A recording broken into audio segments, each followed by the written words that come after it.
Okay, working with the history brush is next up in our new folder, folder 2.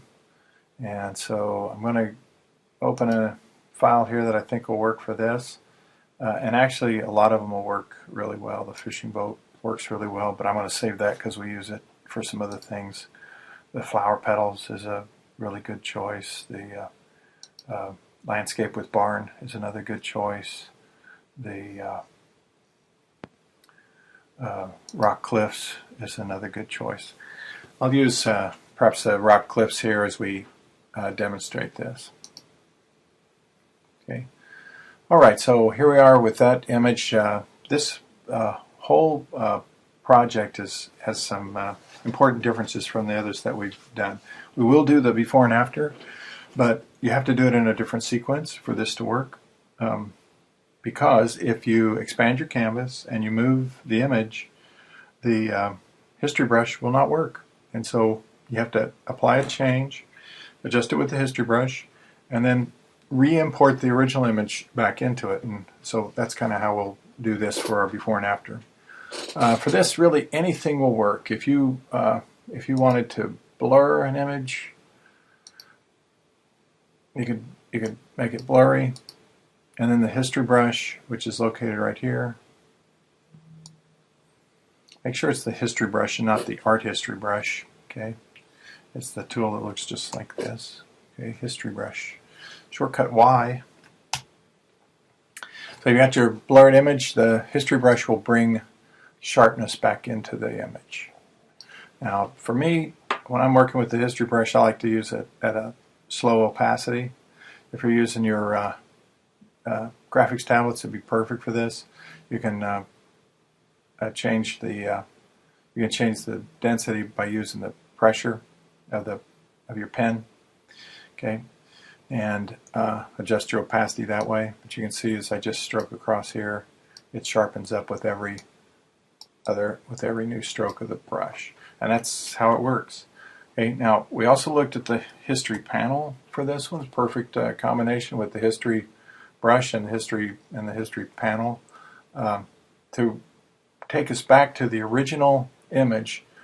At the top of the history brush, you can just click right here. You can see the image goes back to how it looked before. Another good thing to do here would be to absolutely anything that you can do to it. If you wanted to smudge part of the image, and then the history brush will bring that smudge back to where it was. Okay, so you can see how that works. Okay. Okay, back to the original image. What we decided to do, or what we did that works really well for this, is to use the filter gallery. And the favorites of mine are in the sketch area. Now, again, any of these will work. You could use any of these and use the history brush on it. I like the effect I get when I start with a black and white image, charcoal or charcoal with chalk, or any of these. They all work really pretty well, even the stamp and even these others. I have my favorites. I kind of like either photocopy, graphic pen, or charcoal. I think I'll go with the graphic pen this time. It's one that I don't often use for this. Okay, so you can see the effect of adding that effect. And again, if I just use my regular old brush, it's kind of nice. It brings back the color that you can see there in it. Okay, you can adjust your opacity and make it happen a little faster if you want to. Okay, I'm just going to undo a few of those steps.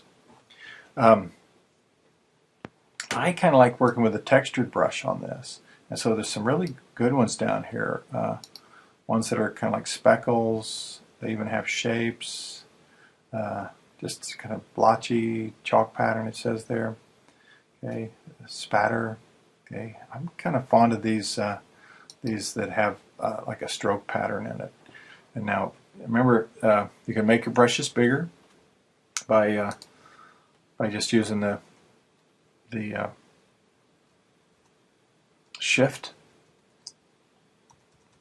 Sorry, it's not the shift. It's just the right bracket tool will make it bigger. The left bracket tool will make it smaller. You can make them harder and softer using shift added to that. Actually, as I'm looking at it here, this texture doesn't seem to be changing much, so maybe that's not correct.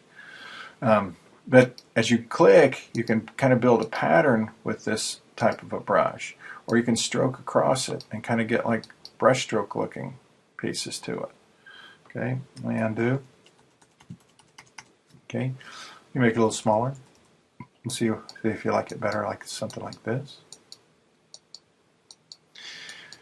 If you use less than full opacity on your brush setting, I've got it set for 52, then it builds up with each stroke across. It builds up. Okay, now notice what's happening over here in my history panel. All these steps are retrievable. I can go back to here, or back to here, or back to here. And if at any point there I think, oh, that's a nice, that looks nice, I can go up to the top of my history panel. And with the options that drop down from here, I can make a new snapshot. And you'll notice the history panel will change. Oftentimes I just use snapshot 1, seems like a good name to me. And now I can go all the way back, or I can jump to this exact snapshot. And I can go back in, and I can continue to work and do some other things to it. Decide, some additional strokes on it there. And I maybe get it to another point where I like it. And I can make another snapshot. Okay. You can even set your history brush so that every time you save, it automatically creates a snapshot. There's a history option here that I may have to zoom out to get to. There it is. Just click on the second one here, and you'll create a new snapshot every time you save. Okay. All right, now I haven't saved yet, and I don't want you to save yet, because if you save right now, if you just press Command S, you will have saved over your original image, and you don't want to do that. Okay, so decide how you want this to look.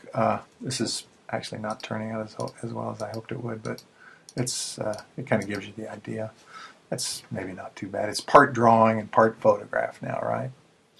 Okay. Now, before you do your first save, instead, do a save as. Save as. This is very important. Don't forget to do this. If you just save, it's going to save as rock clips right over here in your class photos, and your rock clips will be forever sort of spoiled until you copy a new copy off the server. So instead, go to your folder 2, and it looks like I already got one in there. But I'll just make this one have a slightly different name. All it takes is an extra keystroke, and you can save more than one. I also want it to not be JPEG. I want it to be a Photoshop document, PSD. Okay, so if you please everybody, change that from JPEG to Photoshop, and then you'll get this extension up here. Okay, make sure it's in the right place. And that was a true save as. That was not a save, that was a save as. Because if you just save, you'll write right over the original image. It'll always look like what you see on the screen right there. Okay. Now, like I said, this one's not maybe turning out as well as I might like. I've got some other history brush examples I'll show you. But remember, if at any point you decide, I don't really like this, you can always jump back to the original image and start over. Or maybe there's one along here that you really did like, and you can snap back to it. Find one that you like. Have it. You're going to have the art history readjust so it just adjusts to this image by clicking in here. What that means is any adjustments I make will adjust as if that was the original image. Or another option that I think is important to remember is that in here, if you go to New Documents, now you have to kind of watch carefully here. It actually opens this file up as its own new file to work on. Isn't that kind of cool? We still have this one with all of its history and all of the snapshots, but now we have snapshot number 1 as its own file that we could start over with. So that's a pretty neat deal too, and I'm just going to not save that. Okay, so here we are back on this, and this is the last time that I saved. Notice when I saved, it automatically made a new snapshot for me. Now it's probably very much like this one, but the new ones will have the time that it was saved, so you actually get a little timeline there going too. All right, now to finish this out, I'll go ahead. We need to open Recent and go back to the Rock Cliffs. Okay, now that I've got both of those open, I'll switch off my big brush so it doesn't interfere with this. I just want to select the entire image. Select all is Command A. You can copy with Command C. You can close this now with Command W. Now we're back over here at the history brush file that we were working on. Paste it into it with Command V, and now you see we've got the two images in there. And as far as expanding your canvas, you just want to expand it this time to the left instead of the right, going this way, simply because the new image is on top and we want it to be the original. Okay, so we'll go a little different approach to this one. I didn't quite make it wide enough, so I'll just add in a little more crop, a little additional crop here, a little additional canvas, I should say. And so now I have my before and after. This one actually kind of turned out to be a mess, but you maybe get the idea. We'll try to do an even better job in class.